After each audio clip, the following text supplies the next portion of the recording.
औज़ुबिल्लाहि मिनश्शैतानिर्रजीम बिस्मिल्लाहिर्रहमानिर्रहीम अस्सलाम वालेकुम वरहमतुल्लाहि वबरकातुहू। आज का जो मेरा मौजू है वो 10वीं जमात के तलबा व तालिबात के लिए उर्दू दास्तान की तारीफ यानी उर्दू दास्तान की तारीफ और इब्तिदा उसके बारे में पढ़ेंगे। पहले दास्तान पढ़ेंगे, उसके बाद दास्तान गो पढ़ेंगे, उसके बाद दास्तान क्या है। 3 मरहलों में 3 वीडियो में मैं आपको पढ़ाऊंगा। तो सबसे पहले आज उर्दू ज़बान की तारीफ और इब्तिदा के बारे में पढ़ेंगे। तो दास्तान फारसी ज़बान, ये जो दास्तान है ये फारसी ज़बान का लफ्ज़ है। फारसी ज़बान जिसके माने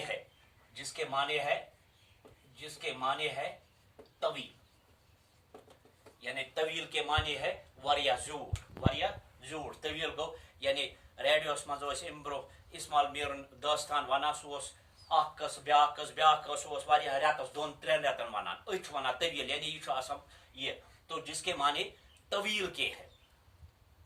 अदबी लिहाज से दास्तान उस तवील और मुसलसल किस्से को कहते हैं जिसमें इंसानी फितरत से वाबस्ता जुनू, परियों,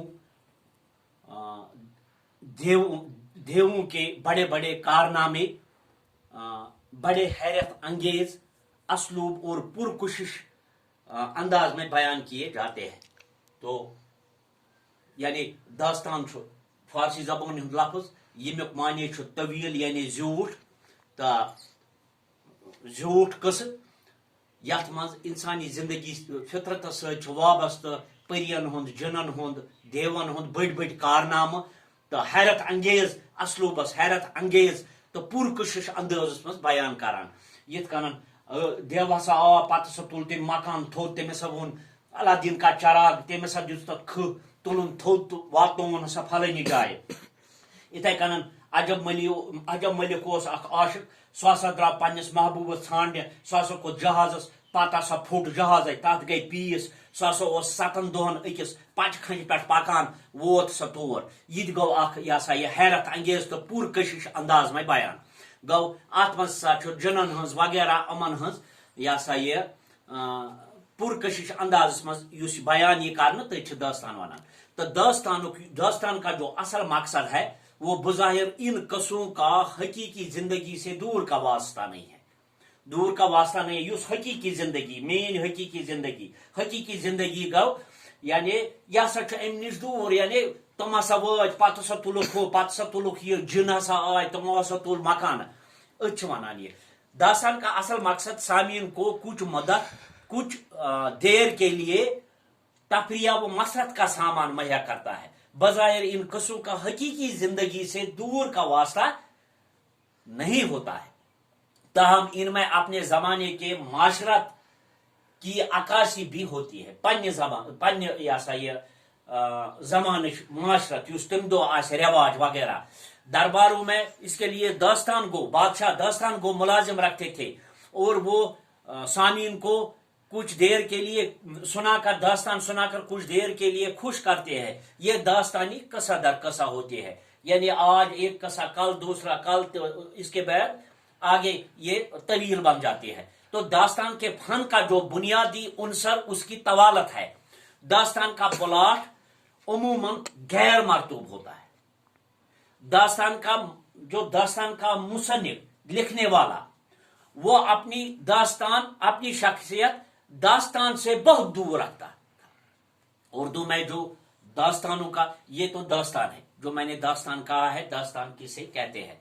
तो दास्तान उर्दू में जो दास्तान की का रिवाज हुआ, इब्तिदा हुआ, वो जुनूबी हिंदुस्तान में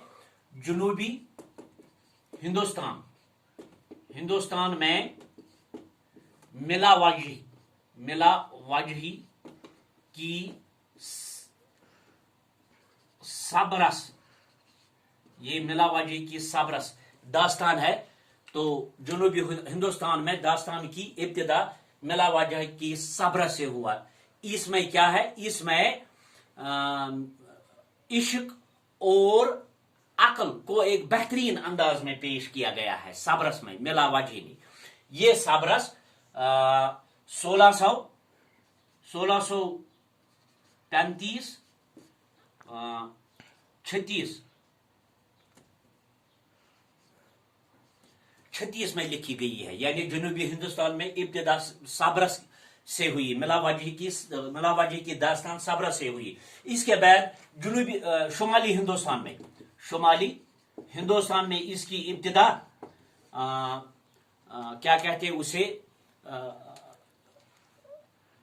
महर अमरोज दिलबर से हुई। उसके बाद तहसीन की नाव तरज मरसा और रानी कैद की इंशा की, रानी कैद की कहानी। उसके बाद रानी कैद की, उसके बाद राजब अली बेग सुरूर की फसाना अजाइब से हुई, यानी हिंदुस्तान में सबसे पहले महर अमरोजो दिलबर से हुई। उसके बाद नावतारज मिर्सा रानी कैद की कहानी फसाना अजाइब से हुई। तो जिसका उसके बाद फोर्ट विलियम कॉलेज का कयाम हुआ, यानी फोर्ट विलियम कॉलेज एक कॉलेज था जिसका मकसद अंग्रेजों को उर्दू से वाकफ कराना चाहे। तम चूंकि अंग्रेज तमन उर्दू तरह फिक्री की, इसी लिहाज से फोर्ट विलियम कॉलेज का कयाम अमल में लाया गया ताकि अंग्रेज उर्दू से वाकफ कराया जाए अंग्रेजों को। तो फोर्ट विलियम कॉलेज के कयाम के बाद उर्दू में बहुत सारी दास्तानें लिखी गई, जिसका सबसे बड़ा कारनामा मीर अमन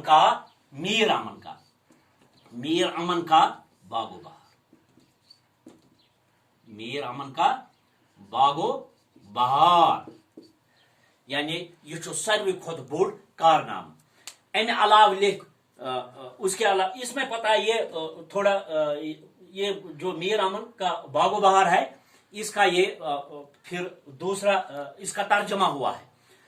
अच्छा, उसके बाद मीर अमन के बाद इसके अलावा शेर अली अफसूस की आराइश महफिल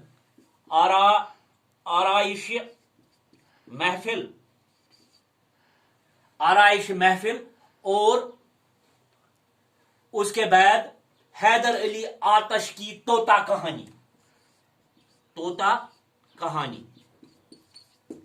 कहानी लिखी गई इस तरह। और उसके बाद उर्दू दास्तान निगारी यानी 19वीं सदी में इसका जवाल होने लगा, तो इसका खात्मा हो गया। तो ये उर्दू दास्तान की तारीफ और इब्तिदा इंशाअल्लाह रहमान कल दास्तान गो के बारे में पढ़ेंगे, मीर अमन के बारे में पढ़ेंगे। बाकी शुक्रिया।